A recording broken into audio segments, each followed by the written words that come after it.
For us. Good evening.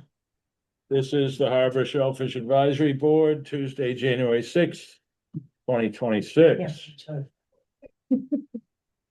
Can we have a motion to approve tonight's agenda, please? Motion to approve. Motion's made by Mr. Anderson, seconded by Mr. DeCosta to approve tonight's agenda. All in favor, Mr. Anderson? Aye. Ms. Mayo? Mr. Sherlin? Aye. Mr. DeCosta? Aye. Mr. Brace? Aye. Mr. Franzuto? Aye. Chair votes aye. Draft minutes, we have them both out December 2nd as well. Sent them out the last meeting. All right, November 18th and December 2nd draft minutes. Anybody have any revisions to be made or a motion to approve? Motion to approve both minutes, November 18th and December 2nd as written.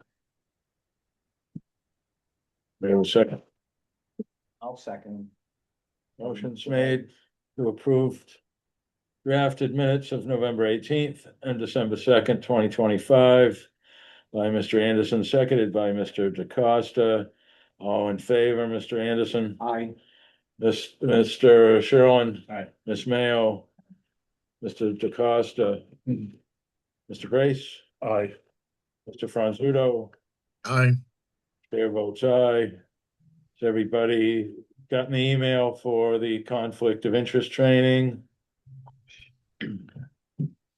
Just as long as you've gotten it and take into consideration that course, Mr. Anderson, you've done it already. It took, About an hour and 20. okay, It used to be 2. all right. Yeah. All right, well, this is important, so please, you're on your own on this. I don't know where the email is. It's way back there. I guess I can call. I can forward it to you. Can you send it to me again? Cause I'm Sure. sure when it got deleted out of mine. Okay. Will do. Next day project. Green Department report. Sheila, Lucy, please. All right. First, I'm gonna give you guys our stats from last summer. So as far as waterways, we did 1,210 patrol hours.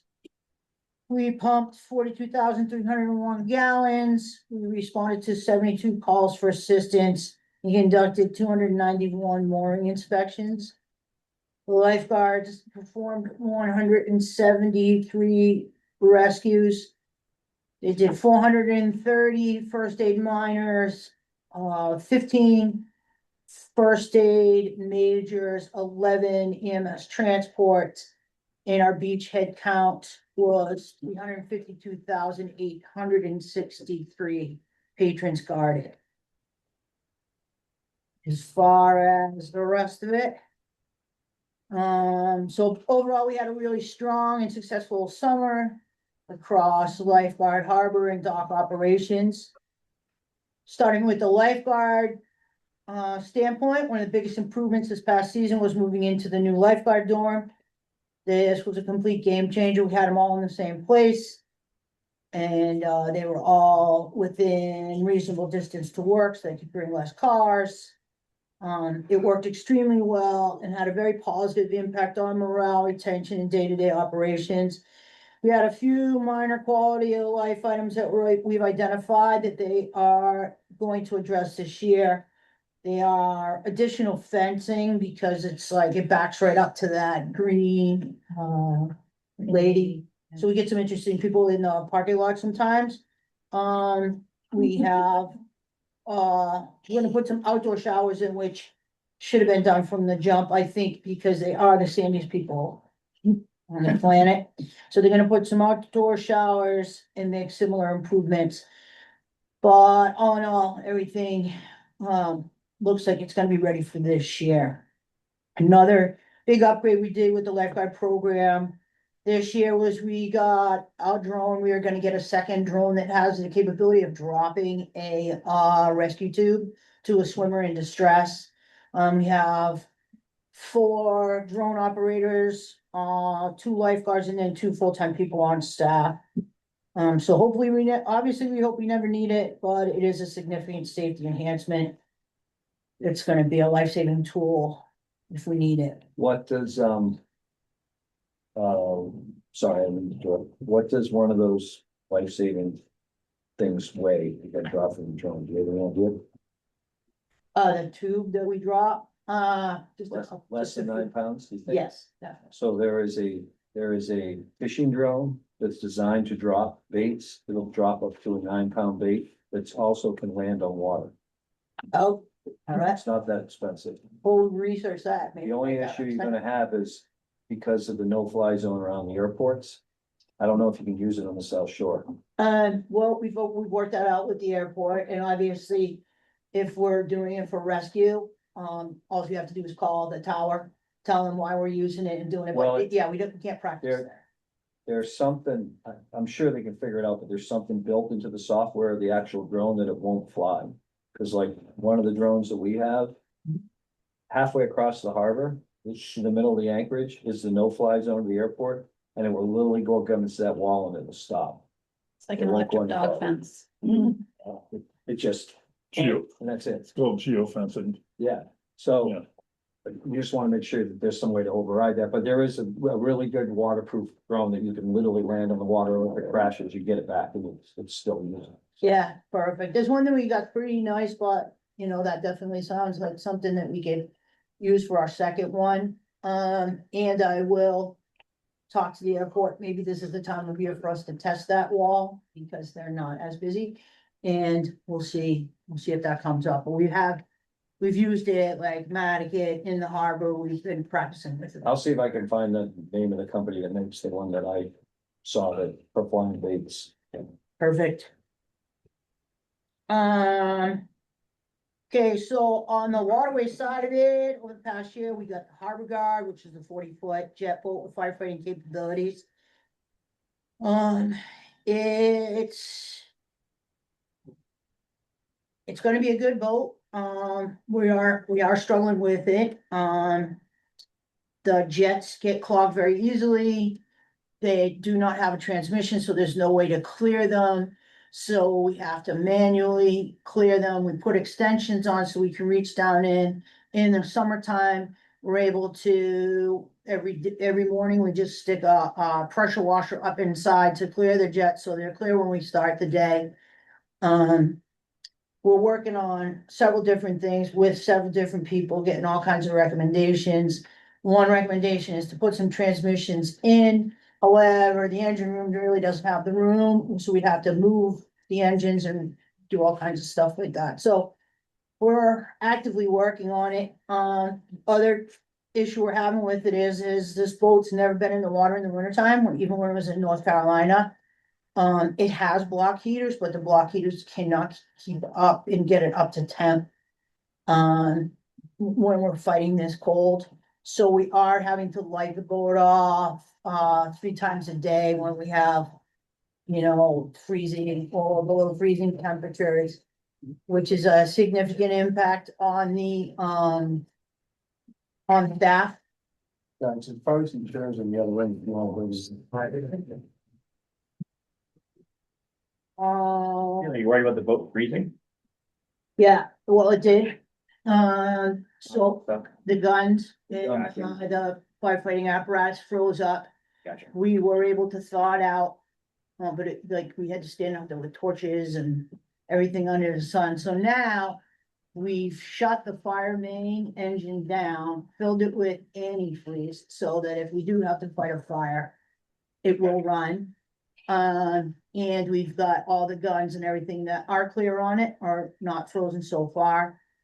I'm not sure how it's gonna operate if the harbor does ice over. I don't, but it's something that we're gonna have to deal with as we deal with it, but the propulsion engines we're starting 2-3 times a day.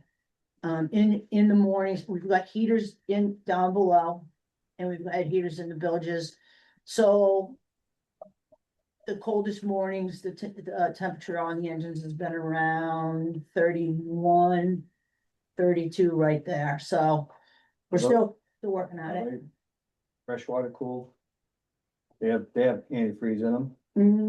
Yeah, but that's the other recommendation that some people gave us, is to not run them every day and just fill them with antifreeze, do the same thing we did with the fire main. I just don't trust that, you know. Just surprised that the block heaters don't keep the engine even, just like with one block heater in my same engine as that, mine stays around 90 degrees even on the coldest of days. Yeah, no, we're getting nowhere near I 90. wonder if it's bad block heaters. It could be.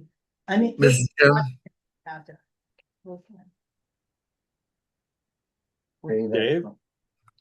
yeah, so Sheila, your plan is to leave it in the water year round? Yeah, right now, I think that's what we're trying to do, because I think people have some concern about it. We've talked to other communities. Most of the other communities pull theirs in the winter time. But Fiberglass? it's fiberglass, yes. Do you have a trailer for it?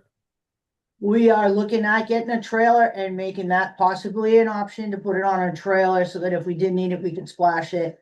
We're looking at everything possible. I've been talking to, like, I called Portland Fire because I saw the thing on TV that their boat ended up saving a couple of structures, but they have like the real deal fire boats, like New York City has their, you know, steel hulls, and they're the real thing.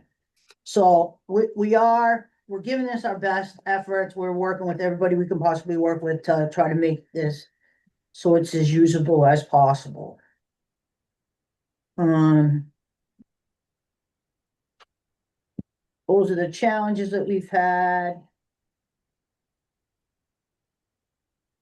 And as I said, I'm a little bit concerned in the ice, but I think we're gonna worry about that when we have to, deal with it. On a positive note, we have that building out at Shadbush. That's been a huge game changer for us. It's allowed us to work on the inside, out of the elements. It has some heat. I mean, it's not tropical in there, but it's certainly better than working outside like we used to have to do all the time. And they're working on getting indoor plumbing and stuff like that. They're kind of cobbling it together. But as far as for us, it's huge. The biggest project we're gonna be using it for this year is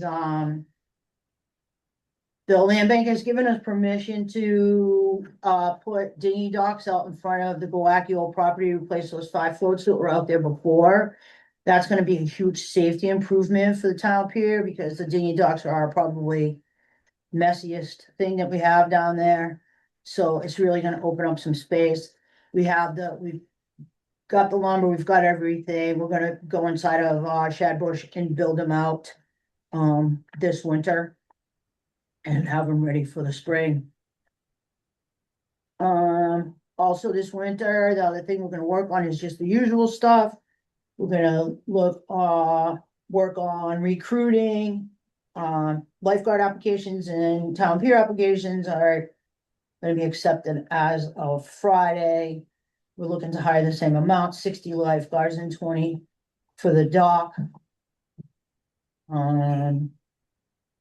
Also this winter, we're gonna be focusing heavily on training. This includes our internal training, joint training with the Coast Guard, the fire department, police department, all the other first responders. Well, one of our biggest initiatives is, as of April 1st, 2026, anybody born after 1989 has to have a boating license. They're not gonna start ticketing till September. It's a requirement starting in April, so we're going to run as many courses as we can in conjunction with Dave Wright. And just try to knock as many people out as we can before the state starts charging for that. So I've already got things scheduled for some of the boat yards and some of the different places like that, but. I know that we had talked about maybe doing it with natural resources and doing it with some of the other town departments, so. We're gonna be knocking that out as well. For future planning, we're actively looking at vessel replacement. We're looking at, replacing our buoy boat, which is just a 27-foot Caroline skiff that has 0 freeboard. we're trying to replace that with some type of a barge. So that we can get more, we can do more with it, we can go out in bigger seas, we can carry more of our booze at the same time. We don't have to continuously wait for the absolute perfect day to drop the buoys. The other reason I would like to get it is the Coast Guard has put their brakes on. They're removing the ACE navigation, but I can promise you that's gonna come back to light. And when they do remove some of those federal aids, I'd like to be able to replace them with private aids, but bigger buoys, you know, good sized buoys that will be very similar to the size of the federal aid, so that the mariner will recognize the difference. You know, say that, you know, this buoy is tiny compared to the rest of them. The other thing is we need to start thinking about replacing some of our patrol boats. Our patrol boats are pretty old. And I would like to eventually replace a couple of them with one safe boat, which is what every other community on the Cape and Islands has for Harbor Master platform. It's good for towing, it's good for maneuvering, it's good for, it's got heat, it's got it's climate controlled inside, so if we do end up picking up people out of the water, we have someplace warm to bring them into and do all that with. Is that like, like the Coast Guard boats or like the natural, not natural resources, like Dave's boat? It's just like Dave's boat. Like the EPO boat? Yeah, it's just like it. The red one you have down there now, is that similar to it? There's one in the town pier right now, the rib. That's not ours, Whose is that? private, it's not ours, we don't have. Next to the patrol boat?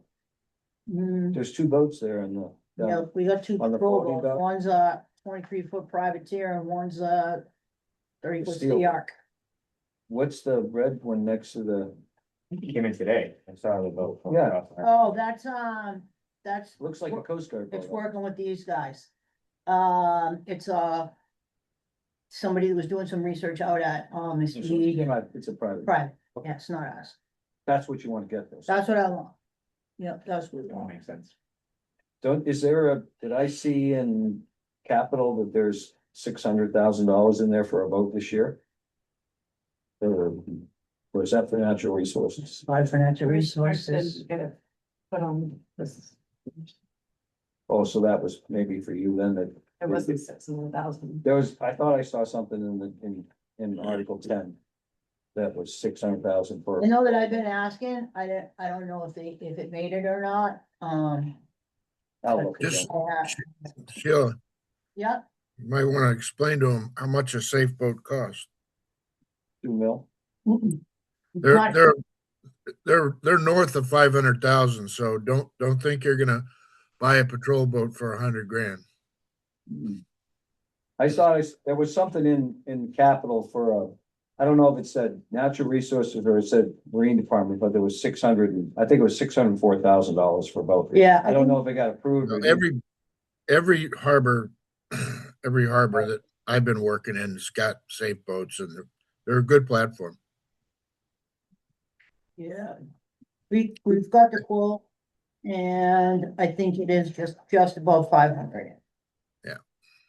So, It's got a hard collar, foam collar, so I mean, it's indestructible. Plus the environmental stuff inside with the heat and air conditioning. I mean, it makes it a hell of a lot better platform when you're out there taking a beating. pretty much what I got. All right, thanks. Any more questions for Sheila, Clara, please? Yes, Tyler. You mentioned, pump out volume. Can you tell me what that was again? Yeah.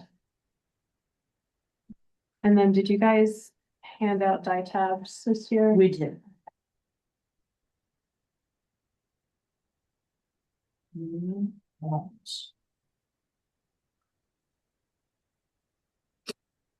I wrote down 3,000, but that sounds like.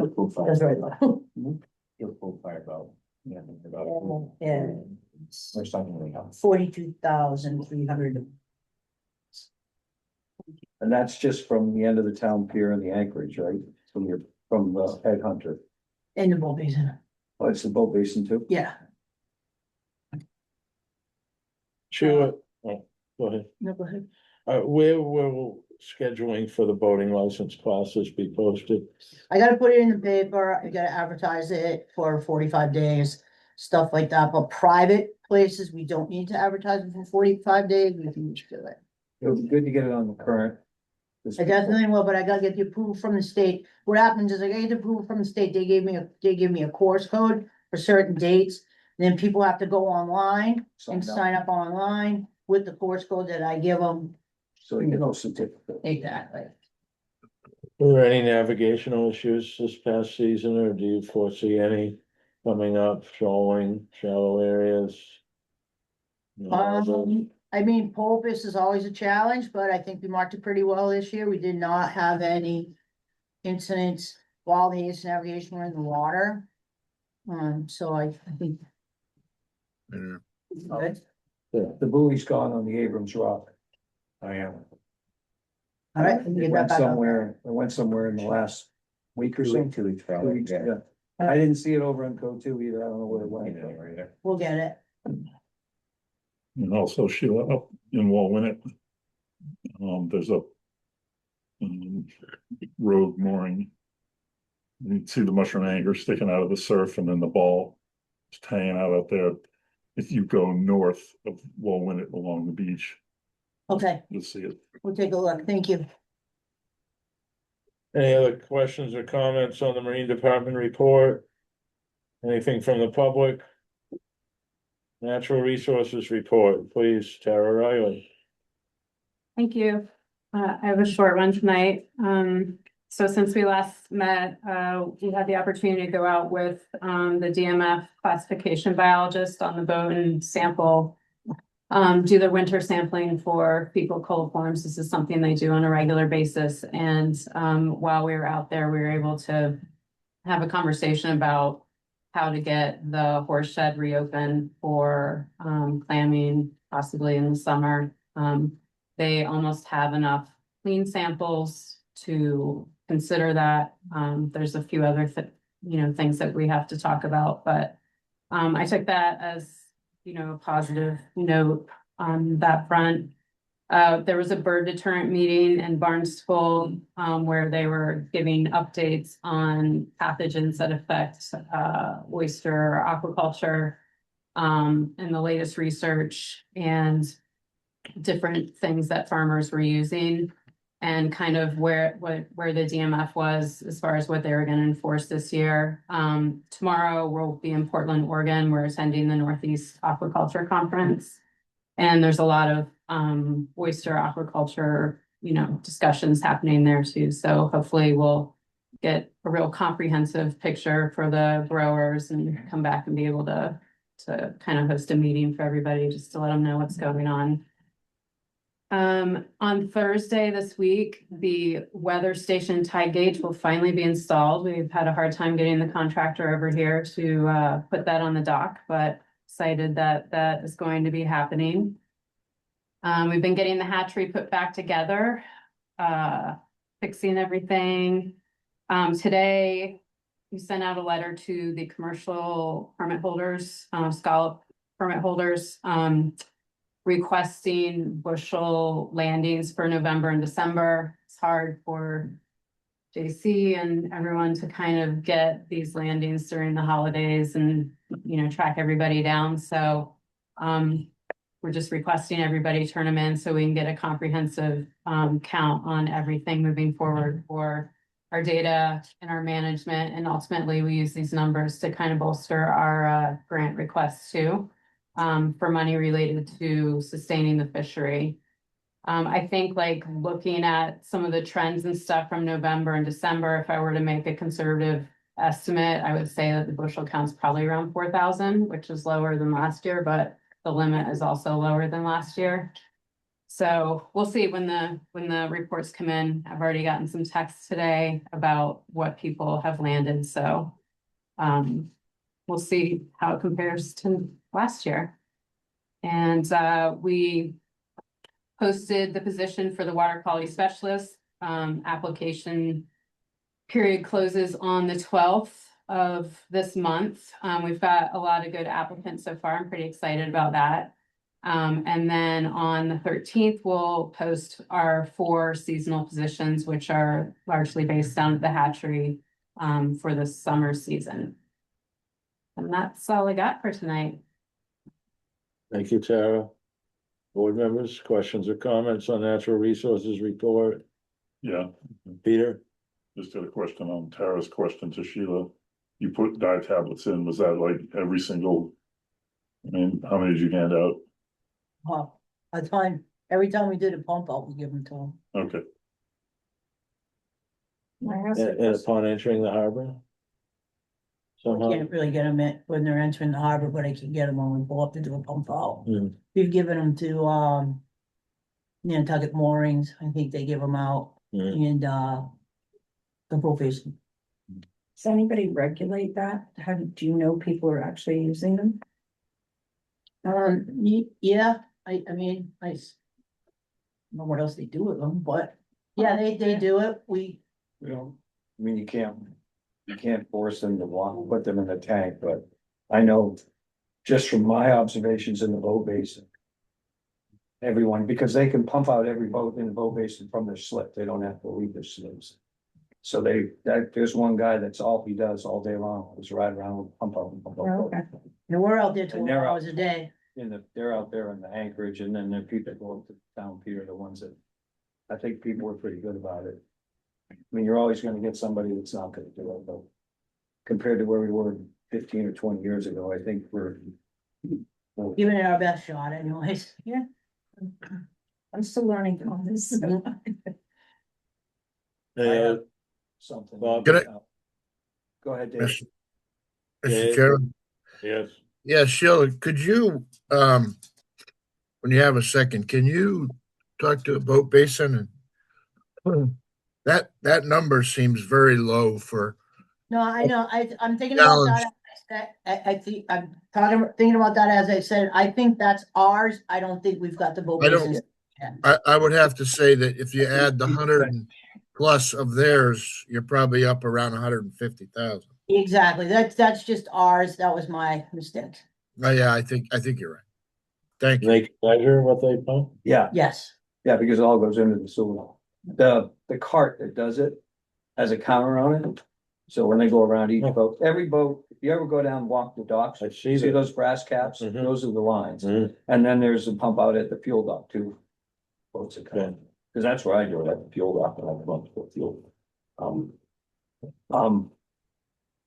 I'm gonna beat on a dead horse here. But for 2 years now, I've been asking for a weather station and an app. Because of the difficulty with temperatures and exactly what Tara just asked for about reporting. Mhm. And I'm just gonna give you an example of why I want this app. On December 9th, at 8:47, I went to Weather Underground. And Mika's Pond, I took a photo of it in my phone.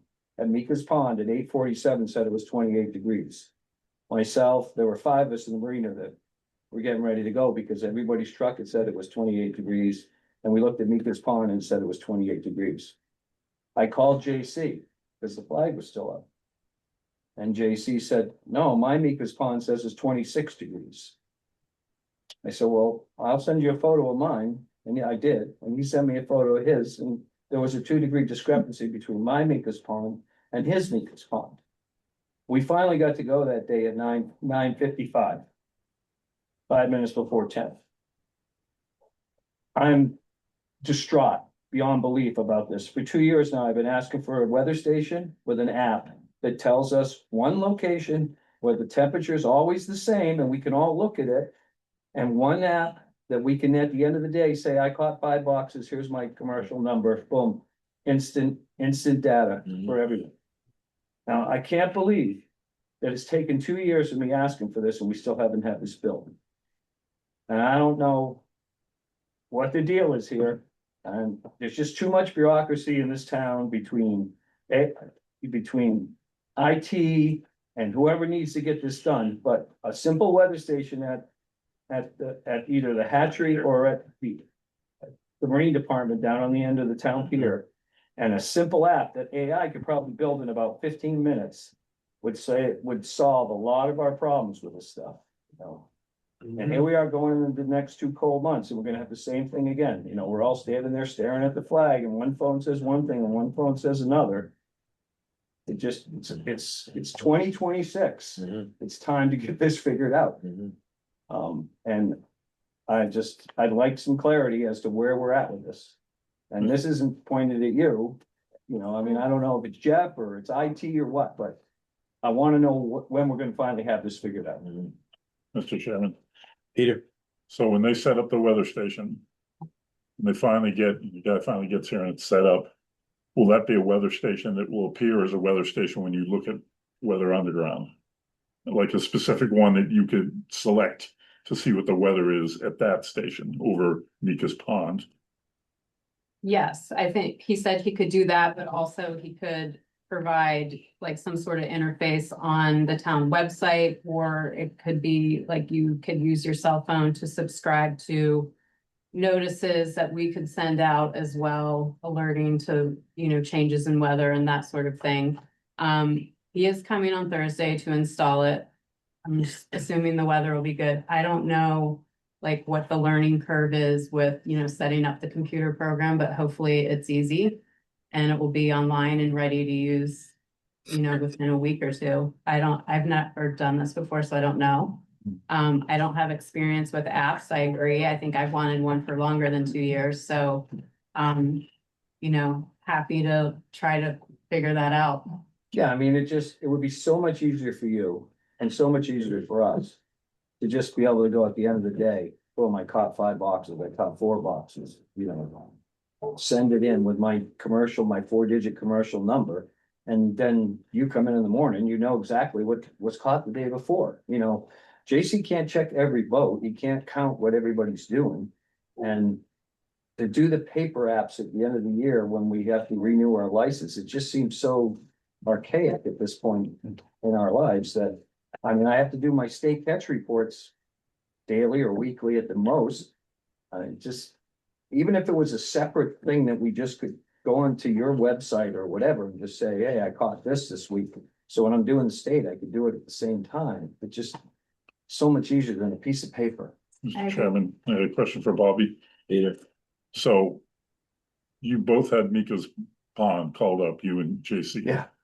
And was what he showed you at the same time as what you saw, or were they different times? No, the times were like within a minute of each other, but the temperature was 2 different degrees. And was It just, I don't know, it didn't make any sense to me. It didn't make any sense to him. it was just- the last year when we were talking about it, it was the refresh rate, what, Dave, 6 minutes or something Yeah. like that. So every 6 minutes. So I'm sure that what that is the, you know, cell signal and when you're gonna see it. And so, but that same thing can happen with a weather station at the hatchery, right? Yeah, I think, that's fine, but at least we know where we're going with it. You know, I mean, if the weather station at the hatchery says it's 26 degrees, that's what it is. It's 26 degrees. I don't have a problem with that. What I have a problem with is, you know, maybe JC has a different version of the app than I have. So it gives him a different temperature, like, you know, sometimes these things, if you don't have the paid for app version of it, it rounds up or it rounds down, you know what I'm saying, Peter? Yeah, So I just would like to have one, and I would like it to be the towns. And whether the one at the hatchery is tied into Weather Underground, or we have our own version of it, I don't really care, but I'd like to know. And everyone that fishes would like to know, okay, this is what we're going by. So the. Go Mr. ahead, Chairman, Dave. yeah, it goes back years where, you know, you just need one thermometer that everybody can refer to. And it doesn't matter where it is. It was always at the Marine Department. But the point is that becomes the official temperature. And the refresh thing, Peter, that's the one at the steamship. okay. And I still if we weren't moving forward with this one for the town, I would still advocate for that one because I believe it's accurate. It's run by NOAA. It's not a special app. It's, one of only 3 in the state, but it's accurate. But hopefully we'll be able to get this resolved here shortly. Bob, you don't go unheard. You're on No, I record. know, I figure I gotta be a squeaky wheel and eventually we'll get this. And fixed. that's good because you and probably just about every other fisherman out there wants to see this in place. And as far as the bushel count goes, That's- it's the To same be thing. honest with me, it's more about the bushel count. Well- Because I would like to be able to just do this and be done with it and not have to go back and go through, because right now, I gotta go back through November. I gotta go through all my records in November, December. I can't remember every day that I fished, so I gotta go back through my catch reports with the state and fill it all out. For the Marine Department, whether if I could have done it weekly or daily, it would be done. This is voluntary, but I appreciate it. Well, and just knowing it, having it at least weekly, daily is even better. It's gonna help us here with discussion that we have. And, not having that bushel count today, could have a negative effect on discussion that we have later on tonight. So, Obviously, we'll have a negative effect on grants if we don't get an accurate bushel count, so. We wanna make sure we get the right bushel count so that we can get grant money from wherever. mhm. Okay. Anything else on natural resources report? I think one of the whole reason why this grant was submitted for this weather station and tidal gauge was also a response to the possibility that NOAA buoy might not be in operation in the future. The one at Steamboat, yeah, I thought that was going away too. I thought I'd hold that. Okay. Anybody else? Natural resources report. We're gonna go into old business. Chapter 91 licensing requirements, compliance, oversight. Mr. Sherlin, brought this up. We had, some lengthy discussion. We broke out, transfer of fuel, which will be our next, topic.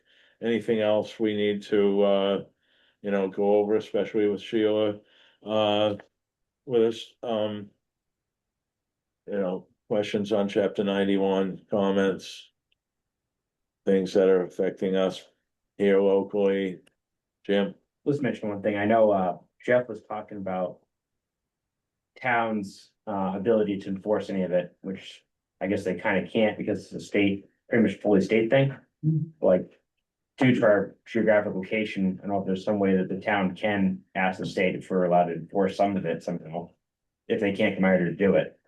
I know there's some other things like that where the town can enforce stuff that the state, usually under state. You can certainly ask. I mean, I guess that'd be more a question for Jeff, but. And Mr. Chairman, Dave? that whole town control thing is a recommendation in the new harbor plan. That we investigate how that can be done, even if they have to adopt some kind of regulations at the Concom and then delegate that to someone. And I've already applied for the job, so but that it's incorporated in the harbor plan. Thank you, Dave. Thanks, Dave. Anybody else? Chapter 91. I'm gonna move forward into new business. The safe transfer of diesel fuel in volume from truck to boat by commercial fishermen. Basically, this came up in our chapter 91 licensing discussion where there was supposed to be access at Great Harbor Yacht Club. It turns out, if I stand to be corrected, please correct me, that Great Harbor Yacht Club is not in favor of allowing the truck to come down there to fuel boats for insurance purposes. We're basically looking to, see if these guys, starting with commercial guys, are able to, economically and safely transfer some fuel instead of, most of them heading over to Hyannis to fill up. And there was recently one of you, would it take a couple of days to get them to open up at the fuel dock? Sheila, please. They used to fuel at Great Harbor Yacht Club, and my understanding was that they stopped because none of the trucks wanted to go down there. That's not entirely true, but I can give you an update on it. Yeah, well, So when it all started, because I was the one that pushed this with the town. I had to go to the fire department and get their approval. You were Sheila or Dave, I can't remember who. I think it was you, Sheila, right? You and I worked through this. We Yeah. got them to do it. We went to Children's Beach initially. That lasted 2 days. And then someone on the street complained about the backup alarms at 6:30 in the morning and the trucks went away. Because we have to take care of our neighborhoods. We can't take care of our commercial fishermen. So then we went to Great Harbor because in their chapter 91 license, it says that they're supposed to have fuel. So their response was, well, just bring the trucks down here. So we brought the trucks down there. And it worked great for a while. And then Great Harbor, or whoever was running the boatyard part of Great Harbor, decided that they were gonna park the travel lift, and back then they actually had a forklift in the middle of the road because the people didn't want to see the travel lift and the forklift when they were having lunch out on the water. So then Dennis came down in the morning and he couldn't get down to fuel the boats because he had to run 600 feet of hose down the wharf because the travel lift was parked down at the beginning of the entrance to the dock. So he just finally said enough of this and he stopped. So a year or so ago, we went back and we talked to them and said, you know, can we do this again? And we got Dennis to sort of agree if everything was gonna be out of his way. And then we went to Great Harbor because Steve Creasy said, oh yeah, just bring it down here, no problem, you know, just work it out with Eric Finger, who runs Great Harbor now. Eric said, I'm not getting insurance for that. There we go, we're back to square one. So Nope. again, Great Harbor doesn't have fuel. They point at Eric, Eric points at them. We don't have a truck. The boat basin is the only fuel dock on the island. If anything happens to that line, you can't get fuel. In the wintertime, they're closed on the weekends, you can't get fuel. There is some diesel fuel in Matticat, but it's a very limited amount and they won't sell fuel to anybody from town, because I asked. So that's where we're at with fuel. So there is a good portion of the commercial guys in this island, Jimmy's one of them, that drives to the Cape 2 times a week to get fuel. So here we are, right back where we started from. Well, Mr. Chairman, Dave, please.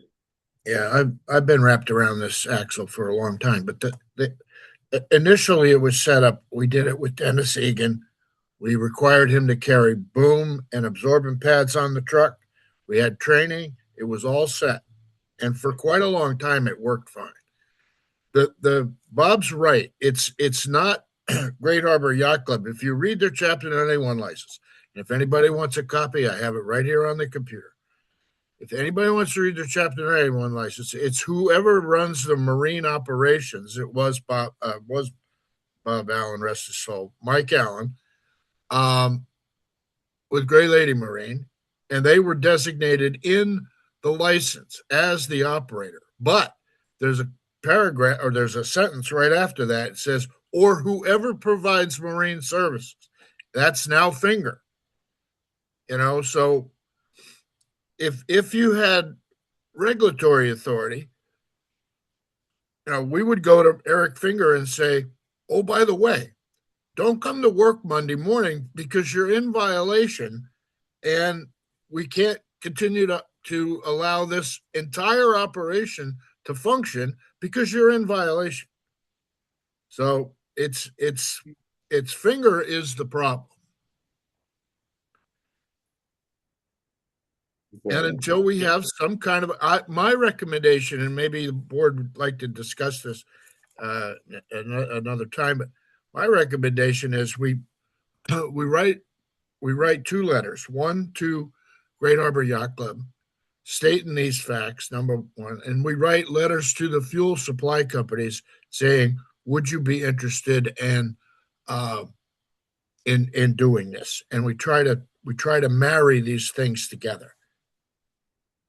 That makes sense. Thank you, Dave. Jim? This might be a question for Dave or Sheila, but as far as insurance for fueling, so for example, if you're doing it on Great Harbor Yacht Club property, understand that they may require the insurance. The city doing in town property, Children's Beach, then who requires insurance? The town for the truck company. Hmm. Because wouldn't the company supplying the fuel be in charge of insurance for anything? Yes, Of course, So I believe they would. so Eric Finger wouldn't need it. I don't think he does need it. I think that the truck, if let's do it this way. Harbor Fuel came to my house a couple days ago to deliver fuel. Let's just say he didn't screw that nozzle on and he put 200 gallons of home heating oil in my driveway. That's not my responsibility. It's the fueling company's responsibility. And I would believe that this would be the same. And with the proper training and absorbent pads and booms, he carried that stuff right on the truck. Dennis was very agreeable. He also, we all know Dennis, and he was, tongue in cheek. He really didn't want to do it because it was kind of a pain in the butt for 80 gallons. But we had schedules. We had, like Bob said, the noise thing. We worked around that. I don't believe it's an Eric Finger insurance issue. I think it's Eric Finger just not wanting to, do it. Thank you, Dave. Scott, please. Well, part of the insurance thing is the DEP can force anybody, whoever it is, to clean it up. And if they don't have the insurance, it's coming out of their pocket. But I think the solution would be to show that the supplier has the insurance and have a contract between Finger and whoever it is for indemnification, which would then give him some type of comfort level. If I don't mean to interrupt, but Scott's the insurance guru here. But if two things. One, Finger's not going to fuel the boat. A licensed operator of that truck is going to fuel the boat. Therefore, the liability, I would believe, would rest with him. One of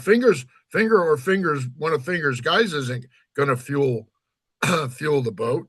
It's going to be a truck driver who's licensed to dispense fuel, i.e. the insurance. I don't disagree with that, but if you're trying to give somebody a comfort level to allow something to happen, you got to work with them. Mr. Oh, Chairman, I agree with you, Scott. Okay. That Go ahead, Bill. If you remember, we put boom down there too. We put a bunch of hard boom down there. We had all kinds of boom down there. We had a box full of boom. So the place was definitely overboard between what Dennis was carrying plus what we offered, plus even the guys on the boats had stuff so I think we should be covered that way. I didn't realize that that's what he was using as an excuse. So yeah, Go ahead, Bill. Peter, go ahead. You had something. so why don't we get Dennis and that guy Finger in this room with Sheila, with everybody here, because we don't have those answers because those people aren't here. We're just speculating on very good authority. We're speculating, but to have those people say what they're going to say, so we know. And even if we do that, really, this is something that the Harbor Plan Implementation Committee will most likely will work, right? do anyway. Right. So, But that's why I said send them each a letter and then coordinate a meeting with the two of them. See, Well, you also might want to take into consideration that Dennis just may not want to deal so with this. that's the And thing. you have to I don't think this is a conversation to have with Dennis. Yeah, I think the people that need to get the letters and need to be in this room are two people. Should be Steve Creasy and it should be Eric Finger. Because this is a chapter 91 license issue. It states very clearly in that chapter 91 license that they have to have fuel. So whether Eric doesn't have it, then the yacht club is technically in violation of their chapter 91 license because it's one license for both entities. And that yacht club should cease to exist until they have some form of fuel. And nobody's pushed them put them to the fire on this. And there used to be a tank there and they didn't like the looks of it at lunch. So they took the tank out and then they worked it out with the trucks. Now, maybe Dennis doesn't want to come down here, but maybe Harbor Fuel might. So those two guys need to figure out how to get fuel down there. And we need to I've been saying this for 2 years. The town needs to put pressure on the state to make them be in compliance with their chapter 91 license. And Dave's right, unless we get our own ability to enforce this. You know, there's other things in there. It says that lawn is supposed to be reinforced for emergency boat storage in the event of a hurricane. Well, we Yep. had a hurricane a few years ago, and there was a tent up there for a wedding. And I called down there just out of curiosity to see if I could get my boat hauled. And he goes, first, I couldn't even get him to answer the phone. And then he said, no, I don't have time to haul your boat. I'm hauling all of my boats. So it's a joke. That boatyard's a joke. He takes care of his sailboats and that's it. And I know someone, one of the other charter boats, who hit something with his wheel. He had to get hauled out of the water to put a new wheel on. He had to send the wheel out and have it redone. They hauled him out. They put him back in the water and made him get towed back to his slip because they didn't want to see the boat in the travel lift for lunch. Then they brought him back between lunches so that he could put the prop back on, and he had to be in before 5 o'clock because they were getting ready to serve dinner. So there's supposed to be emergency boat service there 24/7. It's not. We work around their schedule, and it's been driving me nuts for years. And here we are, you know. And the other thing that it says in the license, and the reason I'm pretty clear on this is I wrote the license, and there was 13 specific things that the town wanted that were approved within the license. The other thing is the travel lift has to be sized large enough to be able to handle the Coast Guard 47 footer. So are you going to tell me that he picks up a line in his screw, or he bangs into something, is taking on water, and he's going to call down the officer in charge of the Coast Guard station, going to call down there and say, I'm sorry, we can't haul you right now because we got lunch going on. It's ludicrous at so many different levels. And the other thing, just to remind everybody, those of you guys that have been around for a while, we used to pump 120,000 gallons of avgas into a stanchion beside that yacht club. We'd bring a barge in there and we would boom it off, and 6 times a year we'd offload up to 150,000 gallons a year. So pumping fuel down there, 80 gallons for Bob's tank, not a big deal. No offense, Bob. Is it going backwards? East side. I imagine it is, and I don't want to suggest anything unenvironmentally friendly here, but what if a guy has a 90-gallon pickup truck tank in the back of his truck? Can he transfer himself from his own truck? You to his need own a special state permit, He does. but you can get it. Yep, you can get it. And the But where are fire, you gonna do it from? That's the other issue. You Fire. can't pull up to Children's Beach. You can't pull up to, there's no Why place to can't you do it. go up to Children's Beach?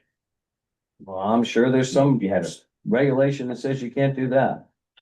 cause they stopped Maletzko from doing it, Walter Barrett. You probably had no spill kits in place either anywhere, so. You know, my biggest concern, because He did. even if this works out, I'm Mr. still gonna Green. buy my fuel from the boat basin because I have my slip there and it's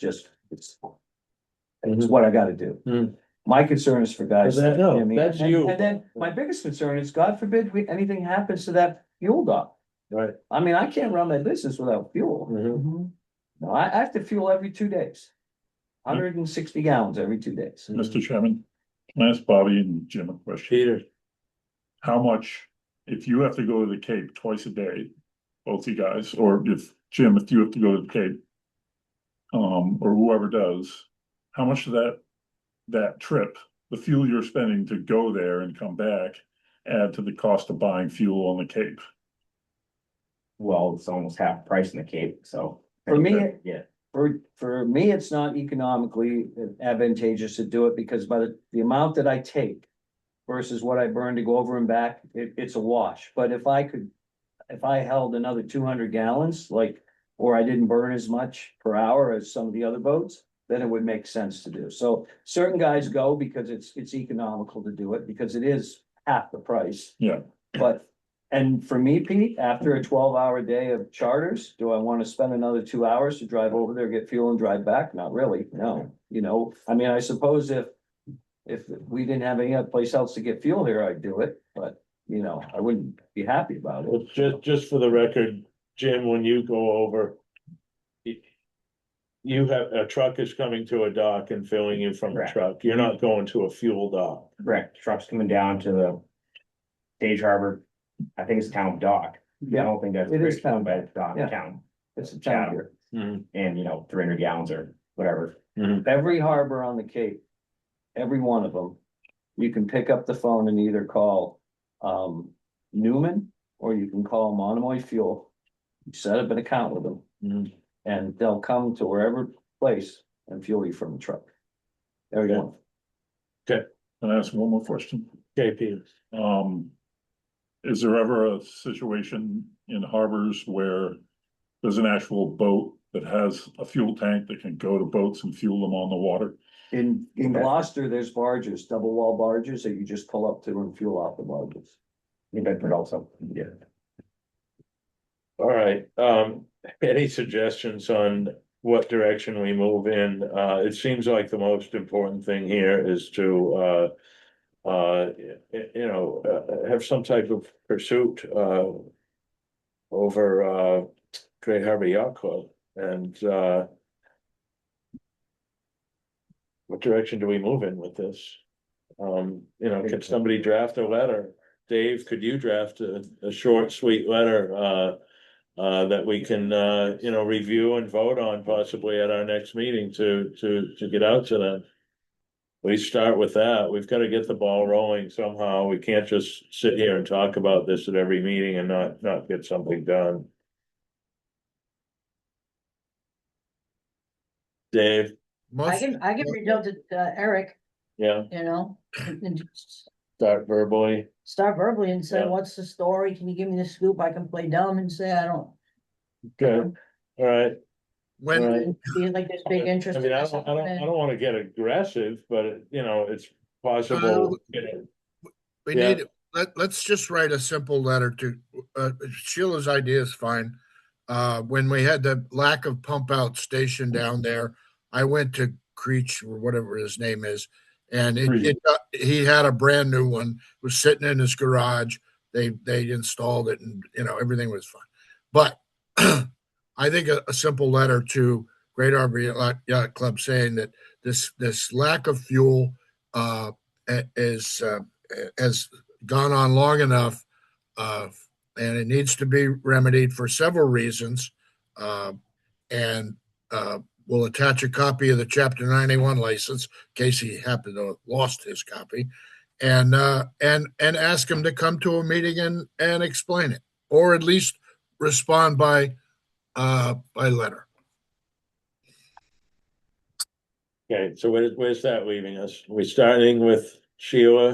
That's a motion to send a letter to Great Harbor Yacht Club. Okay, Will you draft it, Dave? Sure. I'll second how, yeah. okay, so we've got a motion made by Mr. Franzuto, seconded by Mr. DeCosta to draft a letter to Great Harbor Yacht Club. Any comments? Just in the meantime, maybe Sheila could talk to Eric and see what he says. Just It won't Yeah. hurt. Yeah, this isn't gonna happen for, we'll review it in 2 weeks here, so. But don't tell them we're sending a letter. I won't, I'm Yeah. gonna talk, cause I wanna talk to him about pulling the fireboat and stuff like that anyways. Thank you, Sheila. I think that can. Any more discussion on the motion? All in favor, Mr. Anderson, I, Ms. Mayo, Alright. Mr. Sherrill, Mr. DeCosta, Aye. Mr. Brace, Aye. Mr. Franzuto. I Chair votes aye. Thank you. Any more discussion on the safe transfer of diesel fuel and volume from truck to boat? Seasonal resident inquiry for priority mooring permit for residents only. The gentleman that brought this to our attention is not here tonight. He did speak with you, Sheila. We've, touched on this at a couple of previous meetings. Not quite sure, how we approach this. What did the gentleman say? He's been waiting for how many years to try to get a mooring? He's got like a 40-foot sailboat. sounds, I think he might have mentioned 15 or 20 years. I'm not sure. I certainly stand to be corrected on that. But, He's not looking for a mooring from the town. He's looking for, Nantucket Moorings to give him a discount on rental moorings. Mhm. That's his request for year-round people, but right now, we need to find out how many year-round people are using Nantucket moorings, rental moorings. There's just some research that needs to be done into this. Because he keeps saying year-round, well, 90% of the mooring holders are year-round people. Mhm. So to ask for discount, that's kind of crazy. Not at Nantucket Moorings, but if he's talking about the town of Nantucket, all of our people are year-round people. So, I mean, we gotta just do some research, come up with some numbers and just see how realistic it is. Well, I don't wanna have a breakdown in communication here, but as far as discount, I mean, he mentioned he can rent for, I don't know. What's a mooring cost for a 40-foot boat, 130 a day? You rent a mooring from Nantucket Rentals now, you go through Dock Walk, and I think for the whole season, it's about 10 days. Yeah, all right. Because it's a daily rate, there's no discount for months or season. That's my understanding. The other thing is, this is really nothing, this should not even really be on our discussion, because this has nothing to do with us. This is a contract with Nantucket Moorings with the Board of Selectmen. And this all has to be negotiated between those two parties. And we're only I one told year him into this the this. last time he was here, that he's at the wrong board, that we don't have any say in this. This is a separate entity. And it needs to go to the selectmen, and that's where he should be. Okay. And he's been there. Well, the only thing I was thinking, especially with the land council's, agenda item tonight, if some way. These 20 moorings that they're looking to pilot project, do we replace? And that discussion will come up later, but do we replace 20 mushroom moorings? Or do we try to, accommodate more moorings in the harbor and add 20 more that are the pilot project eelgrass friendly moorings? And possibly work out something where they're, for residents only. I'm I not can't sure, and I imagine don't you wanna can- complicate any of this. Can't imagine that you're gonna put a 40-foot sailboat in an area where you got No. grass, because you're gonna have a 6 or 7 foot draft on that boat. Exactly. And you don't want that thing banging around the bottom. So, he's in a situation. I feel for him and I understand. Mm. But it's the nature of the beast, He, excuse, Mr. Chairman, Dave, yeah, and I'd never readily admit this, but he went about it the wrong way. He should have went to the harbor master and said, "What are you going to do for me for my 40-foot thing? I've been on the waiting list forever. Why can't the town accommodate me?" But instead, he made it so it's a contractual thing with Nantucket Moorings, and unless they want to open the contract back up the next time they renew it and have some caveat in there, I would be hard pressed to believe that Tim Reinemo would be willing to do that. But Bob's right. He went to the wrong place. okay. All right, thanks. We'll kind of leave it up to him to continue, in his own accord with this. Any other comments on this item? Nantucket Land and Water Council proposal to install 20 eelgrass friendly moorings in a pilot project. Thank you. Yes, Emily. Everyone, RJ and I are here. Thanks for getting us on your agenda. We wanted to come and talk to you guys about this project, this proposal we've been putting together over the last few months, and just let you know what we're hoping to do. Get any input, answer any questions, and ultimately would love the board's support. We have applied for a grant with the Great Harbor Yacht Club Foundation to help fund this project. So ultimately, if the board is supportive, a letter of support for that grant request would definitely be a big help, I'm sure. So I just wanted to sort of give a brief overview of the project, what we're hoping to do. Then maybe have RJ talk a little bit more about the gear and answer questions that you guys might have.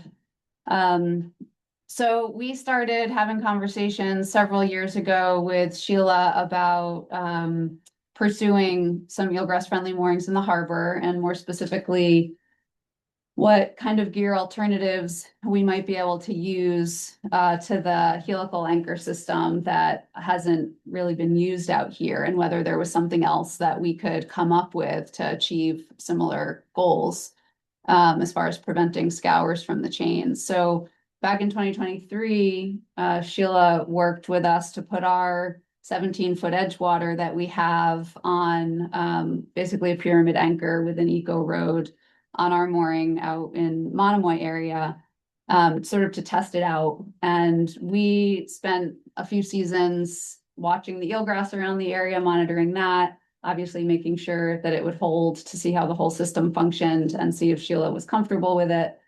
And so sometime towards the end of the summer, we sat down with Sheila and said, you know, what do you think? Are you comfortable if we try to expand this and pursue this with some more boats in the harbor?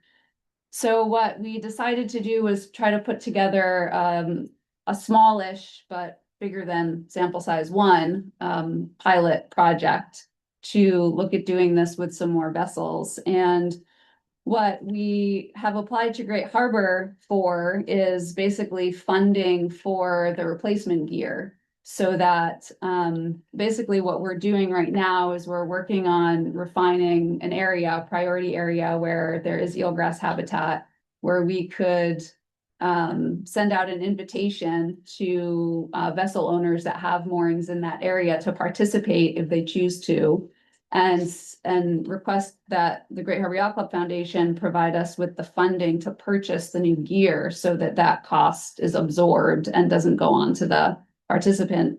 And see if we can get 20 to 25 participants to change their gear out this coming season, so that we can then start to monitor on a larger scale how the gear is working and eelgrass recovery in the area. I think this is also something that certainly we talked about with the eelgrass management plan that came up as far as a recommendation that we thought we could start to pursue. I think there's a timeline. What we're hoping to do, so we've applied for funding for this gear for up to 25, to transition up to 25 vessels. And if we hear back from Great Harbor in the next few weeks that they're willing to fund this, then our plan is to basically reach out to all the mooring handlers, talk to them about what we'd like to do, find out who's interested in participating at least this coming year. Continue to refine this area, which we can show you a map of in a minute, as far as a priority location to identify participants, and then move forward with an invitation to vessel owners to see if they want to participate. And then following that, have the mooring handlers order the appropriate equipment, which we would then reimburse them for the customers, is how we're planning to set it up. So we want to do some more outreach to the mooring handlers as well, but we have kind of been trying to not put the cart before the horse and first see that we can get the funding to support this. But in the process, we wanted to come and share this idea and proposal with you guys so that you know that we're working on it, get any input and feedback, and hopefully ultimately support. So RJ, do you want to just do the next couple slides and talk a little bit more about the gear, and then we can open it up to questions? Yeah, so this has actually been in since 2022. Oh, 22. Our moorings just off of First Pier, right off of 60 Monomoy Road. And it's a standard pyramid anchor with the eco road. That line coming off of it's vertically, that photo got cut off, but that's typically a buoy, but it's actually a fender. It's a white boat fender that's floating that little bit of chain, so that doesn't scour either. And we put in PVC and a square meter around that to see if it was dragging at low tide. And I mean, there's a lot of algae in this photo, but the eelgrass is doing fine where the moorings located. So we had it for just now 3 seasons without incident. It worked really well. I mean, it's a small boat. One of the things Emily didn't mention was that in talking with Sheila, none of these potentially 25 are gonna be over 25 feet long. And we're sticking to 8 feet of water. And so the next slide, last slide, beautifully short slideshow. So this is roughly the area. We're gonna trim this down a lot based on depth. But basically, we're gonna reach out to people from Monomoy over to Town Pier in areas where there is eelgrass, and we've been working with Preston Harriman, the drone pilot, flying over in a grid over this to make sure we're actually finding where the eelgrass is as best we can with imagery at low tide. And see if we can't get some folks to participate initially, and sort of go from there. We've been talking about this, like Emily said, for a long time. A lot of people have been talking about it for a long time. We're in the water, literally planting eelgrass, and this is a way for us to just protect what we got and let everyone still use their boats. So we'd like to try to get the ball rolling on that. And I think we only have 4 slides, so. Yeah, but love, thoughts, and please, Bob. Is it shaped like this? Yeah, it's a standard, the Dormore. It's a Pyramid. dormer anchor. And how do you get in the bottom? You have to jet it in, or is it just? It sinks, does That'll stay on its fit. side? Yeah, No, it And you, did, it and did then lay you on remove its side. them, in the fall? Yeah, yeah. Like if you look at that slide right there, Yeah. in that green area, and you see just to the right-hand side there, that there's a straight line of 5 moorings. Mhm. Oh, yeah. Those are the helixes. Okay. And I've been fishing around them a couple times this year, and they're a pain in the butt. yeah, Cause Yeah. They'll come out. that's the reason we wanted to go with the Right. pyramids. Yeah. I just was Because you curious can how, haul 'em in the cause yours there, it's buried down to the top of the pyramid. It's settled, yeah. And Uh, Matt Anderson is here. We who put put out. it in. Do they just naturally go in that? Yeah, they'll work their way in. They'll work their way Yeah. in. So they start off probably like this and then they Right, kind of, yeah. work their way in. That's what we said all of our town movies are, use that, and the Coast Guard uses them in shallow water, been using them forever. I think it's great. I would say, the only thing I would say is, another area that you might want to consider trying to put some in is Warren's Landing. Cause you have really good eelgrass in there Yeah. Yeah. and you can really get a good feel for what's going on in there. Yeah, that's a great idea, Oh. actually.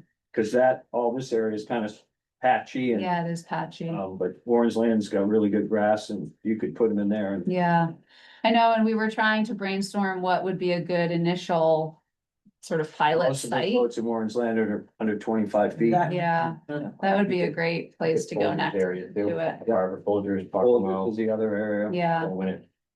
I mean, I can't hide the fact that asking for funding from Great Harbor Yacht Club too, I mean, certainly there's eelgrass out here, but we thought they might like the idea that they could point to.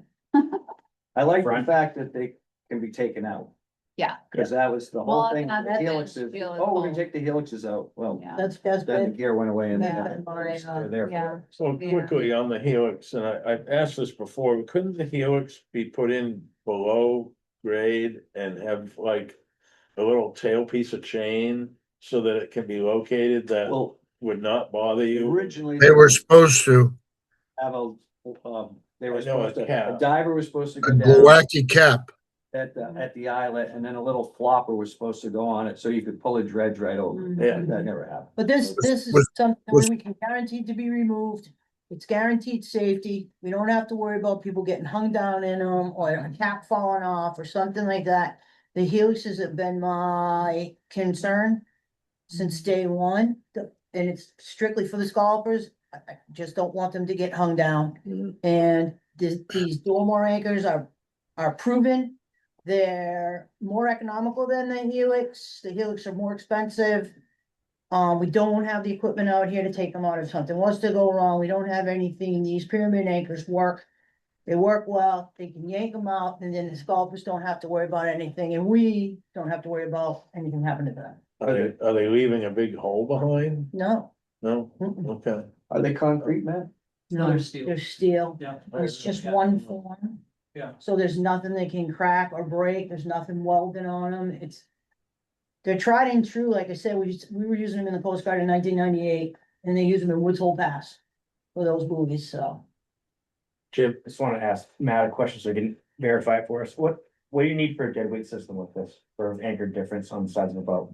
It all depends, we definitely have to up the weights on it, we can't go with, I don't think we should go with with what we have for the standard weights for mushroom anchors, because you lose the catenary when you lose a chain, so it's a direct impact. So we've been talking about upping the, just. But the holding power of a pyramid is greater than the mushroom. Right, A holding power of a 70-pound dormer has a holding power of a 500-pound concrete block. The holding power is insane just because of the design of them and how they work. So yeah, we're gonna go up just for safety's sake. Like 300 pound. Yeah. We're talking about. Yeah. What? 300 Mr. pound. Chairman, Go ahead, Dave. Yeah. Emily, Yes. who's gonna own the ground tackle? So the way that we're planning to orchestrate that is to ultimately have the mooring handler purchase the gear the way they would typically for a conventional system, so it should, Beat that, yeah, should be the, Will be the Yeah. mooring holder, wouldn't it? yeah. yeah. yeah, the permit holder would have. Yeah. I think, yeah, And Mr. Chairman, Peter, why just a 25-foot boat? We'll start small and figure it Yeah, out. we kind of want Yeah, I mean, success if you're and gonna- safety, If you're gonna start putting big boats, I mean, you need a huge anchor to hold it. Yeah. I mean, I wouldn't want, without a chain on it, I wouldn't want a boat less than 2,000 pounds. Wouldn't you want just one that was larger?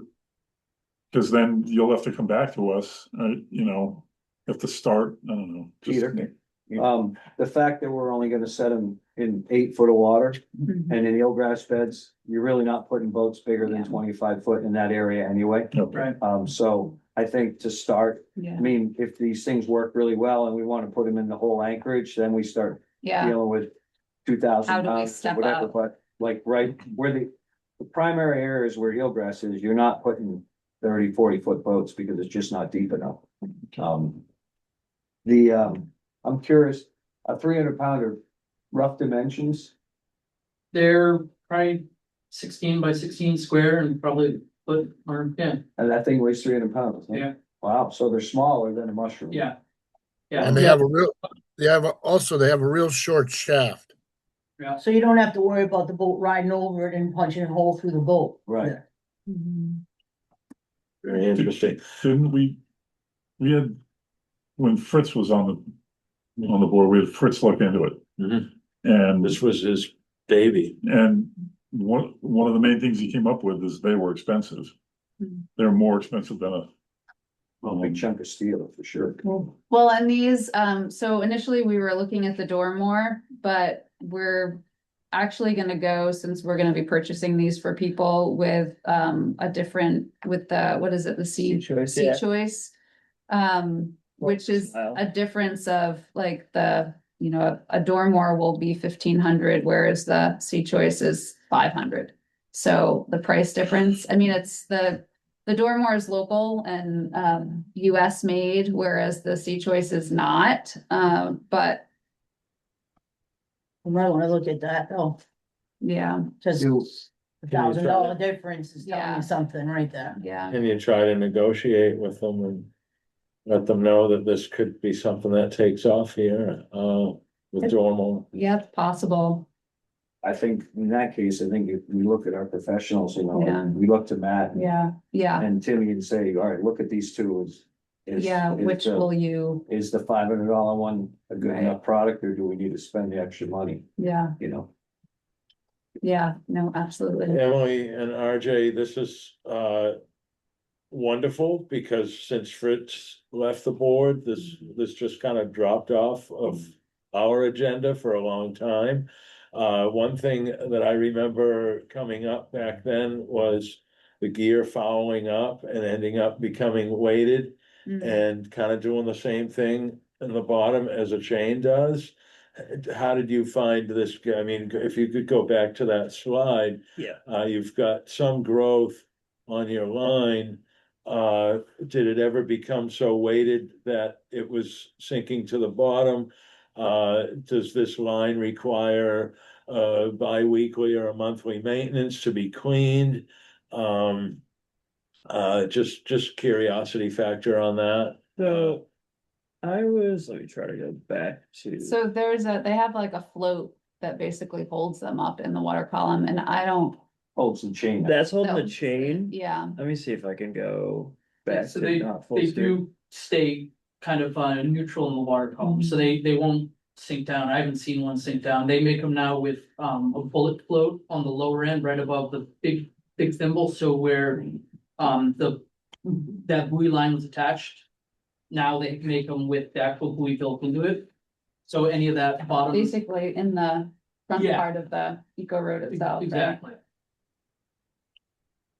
And they're Dyneema coating with elastics inside, so they're the Dyneema is like Chinese finger trap, so as the bungee stretches. The Dyneema acts as I don't know. A chafing coat. Yeah, it won't go Yeah. any farther, it won't stretch any farther, so they don't snap, yeah. And I could probably clean it off twice a year, just get the water and scrub it off at low tide, and it probably gets like a 1/4 inch of growth on it. It's pretty nasty, but it is very buoyant, even without the little bullet buoy on it. It was never really close to the bottom. I don't know if that's the lycra in it or whatever, but it was very buoyant. It was floating pretty much on its own to the point where you can kind of see it at low tide along the top of the water, right by the mooring ball. So it probably had like 5 pounds of algae attached to it at one point in August for sure. Does that But it eye bolt swivel? No, So how does the chain not wrap around it from the boat swinging? the way that one was done, that the shaft is so short that you only can get like a wrap and it just rolls right It off. just like Yeah, comes I've right never seen a pyramid like that have any tangles. That was always the plus to the pyramids too, is you Yeah. don't need a swivel. Right. Yeah, And Can I ask the Matt? purpose of your PVC was to see if. Yeah, it so we went to measured the out bottom? Yeah. square meter and a half there around it, and we were taking photos like this throughout the first 2 summers just to see if it was scouring even that little length of chain, and it stayed like that photo was probably taken in early September and we pulled it in October, so it went the distance. So that mooring was set in the spring, Yeah, so that thing buried into that bottom and it seems like it didn't really disturb the gill grass around it The at grass all. right around it. Yeah. That picture is a good testament right there. Peter, Yeah, I just wanna ask Matt a question. So you drop it in there, but then how does it? You drop it in there, goes in a certain amount, but then how does it sink down? You pull, And pull how out. does it actually? How does it actually hold? it's more of like a dead weight with the amount of weight we'll be putting on them, so there'll be more weight in, the way the point of the dormer is, when it pivots, if it has to, draw over hard, it's gonna put that knife edge, one of the, at the top towards the bottom, and that will keep it from dragging. And So, it's suction, Yeah, and the it's suction, just the suction of it going down, so you're trying to pull that square up against, and it just doesn't But pull when up. you put it in the first time, is it the motion back and forth? Of the boat makes it sink in or? a little bit of everything, it's, it dropped the Trying. stone, Wave action. Yeah, yeah. Okay, So I guess, Emily, what do you need from us? Just Well- our endorsement? Yeah, I mean, your Can I endorsement. ask is one- great, Could I ask one more question? go ahead, please. Dave. Yeah. What size boat was on this and was the boat on there all summer? so yeah, it's a 17-footer, it's a center console, it's an Edgewater, not a big heavy boat, but it's been on there 3 seasons now, and the only time that it went for a ride was that gale we had in October of 2024, and that was because the pennant lines got tangled around the shackle on the top of the mooring ball and it chafed through. It was hobby horsing all night. The mooring didn't move, just. No, yeah, so the top part chafed through and uh, we found, the pennant line broke and we found it All right. halfway down the harbor, but the eelgrass, the eco road held. Again, it's a smaller boat, but going up to 25 feet. And how big is that one? How much is that one? Yeah. That was 300. That's the 300. Yeah. Yeah. So yeah, your endorsement, I mean, if you guys are so inclined to write a quick letter that I can provide to our grant request of support, that would be great, but I can also just pass along if there's formal endorsement. I'm happy to do that too. I'll make a motion to support the trial basis. I'll second. Motion's made by Mr. DeCosta, seconded by Mr. Sherlin to endorse, the request of the Maine and Water Council to install 20 to 25. We'll call them eco-friendly moorings. And any other discussion on that, on the motion? All in favor of the motion, Mr. Anderson, Ms. Mayo, Aye. Mr. Sherlin. Aye. Mr. DeCosta, Aye. Mr. Brace, All right, Mr. Franzuto. Aye. Chair votes aye, you have a unanimous endorsement. Thank you, guys. If you'd like a letter, Peter, he's looking at me again. well, I could, Scott, No, he can write the letter. I'm just saying we have to be careful with the other letter that Dave's writing. Yeah, we'll do ours first. Yeah.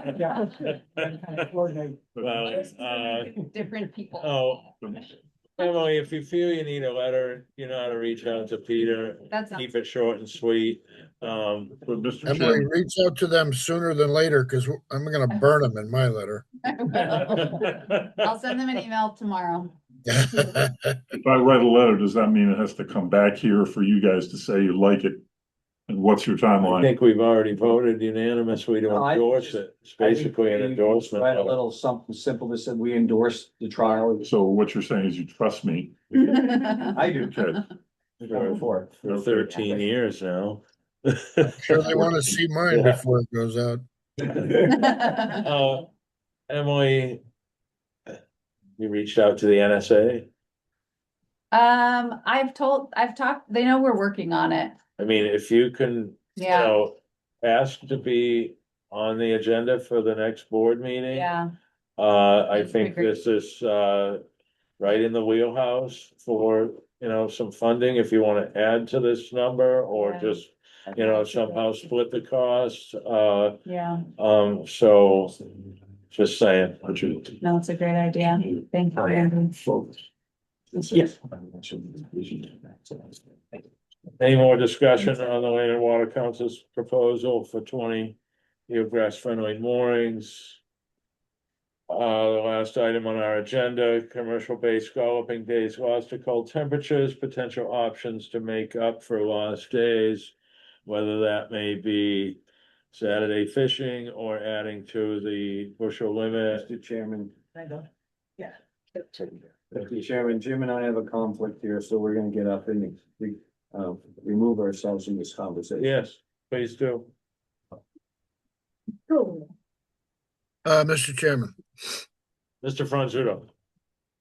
yeah, I think that, based on Tara's report to the board earlier, where she's waiting for numbers from November and December, I think we need to see those numbers. I think that would help help us make a decision. Well, that was my thinking as well, as far as, knowing the catch report, what we've caught up till now, but, we're talking about days missed where they would have been, there would have been harvest on those days. How many days have we lost? 5, 4. Four. I have 4, but. All right, this was, brought to my attention from several fishermen and, I mean, any based job, you wouldn't have this type of, hindrance to your daily pay, and how many active fishermen are actually out there now? And from what I'm seeing at the dock, guys are still getting in at a decent time with an amazing product. I have to say, the scallops look just tremendous in comparison to years prior, as far as size goes anyway. But certainly and ultimately, in the end here, I think back to Tara's graph and I want to respect that graph. And before proposing anything to the select board, make sure we have blessing from Natural Resource Department on this. So Sarah, please. I mean, I think I don't know how many days we're gonna miss, but I think they should be made up in some way or another. Whether it's Saturday or adding a bushel on towards the end of the season or gradually as we go. I would say my last choice would be extending the season, so if there's some way to do it like sooner than later, I think that would be. Definitely open for discussion on that. So, I would prefer to see the catch count before I would agree one way or the other. Mr. Chairman? Dave, Yeah, I've never been a big fan of extending the season. You get into, if you get some warm weather and they start getting punky and, I'd much rather add a day or add a bushel. And we've got time. You've got January, February, and March. So, you got some flexibility there. mhm.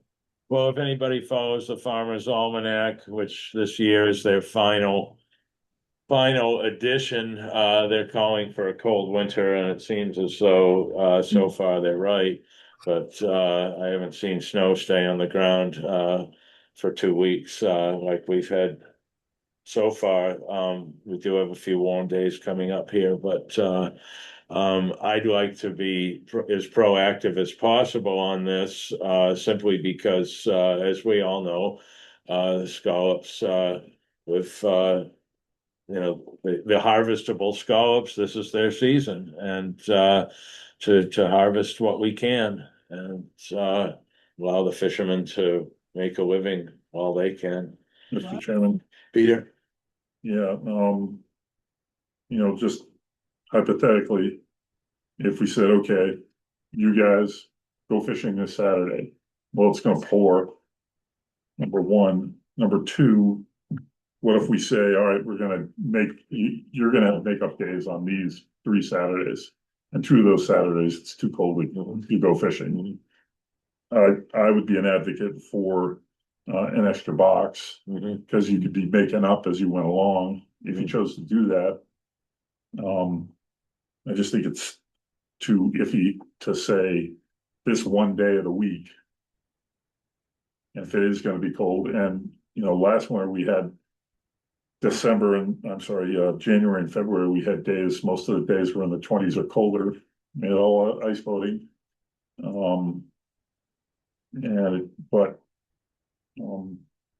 Like you say, 2 weeks of snow on the ground, and we are coming into warm weather, but we're probably gonna go back into cold weather. We're not even to the really coldest part of the winter, which is end of January into February, so. I mean. I would be for an extra box. I agree. Plus there's the thing that the fishermen always bring up about how. It's not always easy to sell the scallops on Saturdays. Right. And if for the wholesalers in the room and you want to ship your product off island, what if the boats don't go on the day you want it to?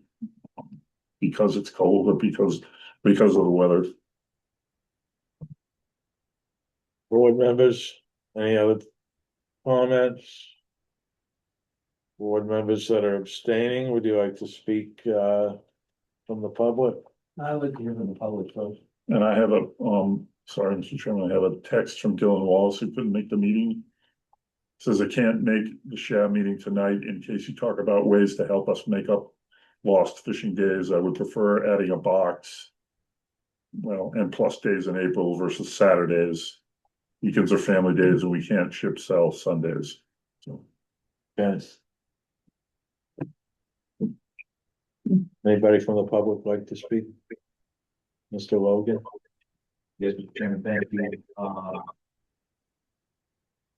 Come on, John, come on up.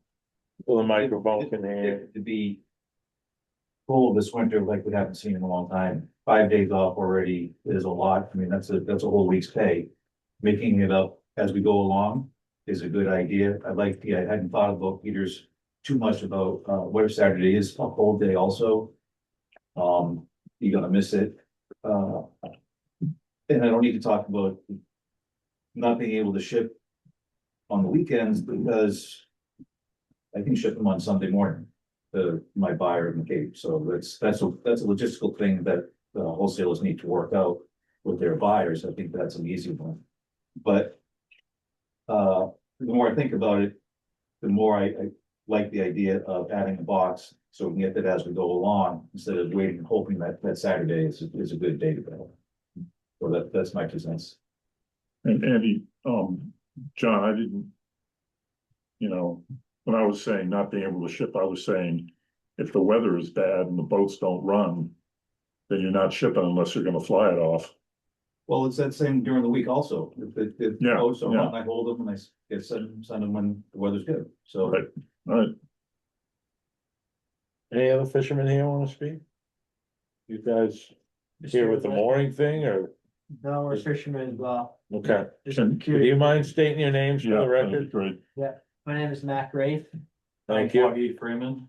Augie Freeman? Freeman, yes. Okay, thanks. thank you.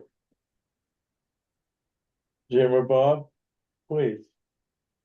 It's just a comment from the public. As a fisherman, I'm kind of on the fence on this either way. I mean, we've lost 5 days, yeah, but it's only first week of January and.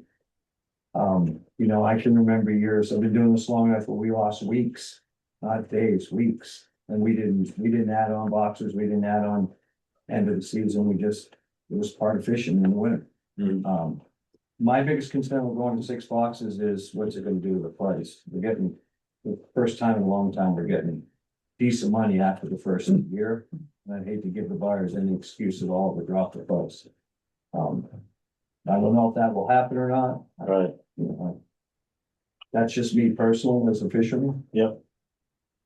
The weight's good this year, the price is good. Tara, does the bushel count, have carry weight in this? I'm imagining it in a way it does for your calculations. Can you, I mean, we probably look at like how many people are actively fishing or have been. Like what the average is over the last 5 years and then see how many like. What 5 bushels looks like versus 10 and what they've lost and just do a calculation from there, but I think we're already like. I think we're under for the first 2 months. time are you getting in? Me? You I'm still- just low, 11, 12. I mean, Jim? fleets, the first guys start heading in around 9:30, 9 o'clock and. So the last of guys come in 1 or 2 o'clock. Yeah. We're getting them. Yeah. It's not lights out, I Yeah. don't know what it's gonna be like a month from now, but, if you went to 6 boxes, I don't think the guys that wanna get 6 would have any issue, and John has stated this over and over again, that you don't have to get Not 6, just mandatory. because the limits, I probably will just keep getting 5. Because my openers don't wanna open more than that, but, it's. Then I see both sides of it, Ian. Thank you, Bob. Anybody else? Any more comments?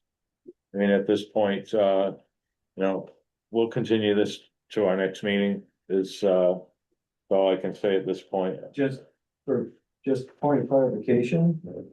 If we're gonna continue this to the next meeting. It'll take 3 weeks before you'll be able to implement this, Right. because. Your next meeting is 2 weeks from now, so then if you guys decide you wanna put this to selectmen, then you gotta get on their agenda, which is another week or maybe more, and. So just keep that in mind, that Well, that's why I feel, we should be proactive. I think we should take into consideration that, we've got some cold weather coming up. I mean, I feel we're due for a harbor freeze and then you're definitely gonna have some days Well, off, but. And if that's the case, then we might wanna consider putting this, put a placeholder in the selectmen's meeting for the Wednesday after our next meeting. So that if you decide you wanna do this, then they can vote on it the following night and hopefully implement it for the following week. Otherwise, you're looking at a whole month out from now. Mhm. And maybe, you know, somebody can put the feelers out to the local buyers, you know, and see how they feel about it affecting price. I think at least half of what's being caught is being shipped to off-island buyers now, and honestly, I find it rather strange that adding, you know, 7 more pounds to your catch per day should have an effect on lowering the price and, Probably won't, I'm just. no, but it has. It Sometimes they historically, use it any kind of excuse. right, Any excuse. yeah. I think that in this case, there's enough guys, enough of us that are shipping our scallops off island, Mhm. that I don't think it'll affect the local price because our off island buyers are gonna continue to pay us decent, and Mm, so these guys have to kind of stay yeah, in step with them, but yeah, but I just would suggest to you, if you think this is something that you wanna do, that you put a placeholder in the selectmen mhm. for potentially being on their agenda for the following Wednesday. Mhm. Okay. And Do we need a vote on that to do that? Peter? Well, essentially, we're putting the placeholder in there. That's essentially this board saying we're for a 6 box. Mhm. Otherwise, why are we putting the placeholder in there just to have a talk about it? right, So sounds like we're, No, you're putting a placeholder in so that if you do decide you want to be a for a 6 box, it's in place to go to selectmen in the next day, otherwise you're gonna wait 2 weeks, and by the time you get the selectmen to approve it, we're into February, that's. But Because if our you're- next meeting is until the 22nd. our meeting will be the 20th, their meeting will be the 21st, basically, but sorry, Mr. Chairman. yes. If we're putting a placeholder in. And, okay, It's in anticipation. We can use it or we don't have to use it. For 48. I see what you're saying. So it's a placeholder. So if we decide at our next meeting, we want to do it, okay, And if you decide not to, then you just tell the selectmen we had nothing. okay, I understand. So do you get that, Dave? Yeah, if you need a motion, I'll make a motion that we put a placeholder in, or I don't know the mechanics of that, of how you do that, but if we need a vote, whatever we have to do.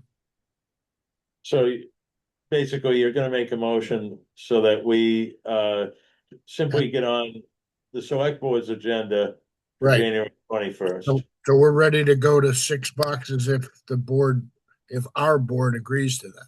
Makes that decision on the 20th. Right.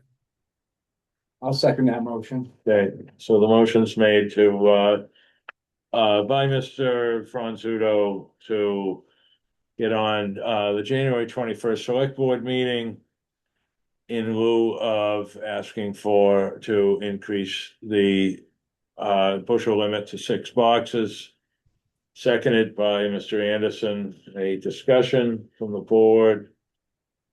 All in favor, Mr. Anderson? Aye. Ms. Mayo? Aye. Mr. Brace? Aye. Mr. Franzuto? Aye. Chair votes aye. Thank you. Our next meeting, any questions or comments from the public? Anything anybody would like to add to our agenda for the next meeting? Do we? To do a placeholder? Somebody just calls the town administration? Or do we have to send them a letter or? Done this before, did you do it? Erica. Yeah. Yeah, all right. Are we gonna meet again? No, I'll- Jeff did. yeah, I think he did, yeah. But, no, I'll ask him. Okay. I'll take this one. All right, good. All right. Emily and RJ to. Do we need to have you on the agenda again next week or next meeting? Only if there's something you want us to come and talk to you about. Okay, okay. No, I don't- So we're good with Yeah, your we're good. agenda item here. Yeah. it's Thank great. you so Thank you much for for your bringing time. it in, and you're being proactive as well, being here in January for something that Yeah. won't be implemented until May, I'm sure, so. Thinking about it. Awesome. Yeah, yeah, aren't we all? Okay, if there's nothing else, our next meeting is January 20th. There's nothing else, I'll accept the motion to adjourn. So moved. Second. Motion's made by Mr. Brace, seconded by Mr. Anderson to adjourn tonight's meeting. All in favor, Mr. Anderson? Aye. Ms. Mayo? Bye. Mr. Sherlin? Aye. Mr. DeCosta? Aye. Mr. Brace? Aye. Mr. Franzuto? Aye. Chair votes aye. This meeting is adjourned 6:45 PM. Thank you, everyone. Andy, I won't be at the next meeting, I'll be. Okay. And who's the, John Farrell on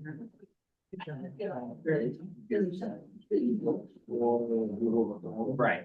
Good.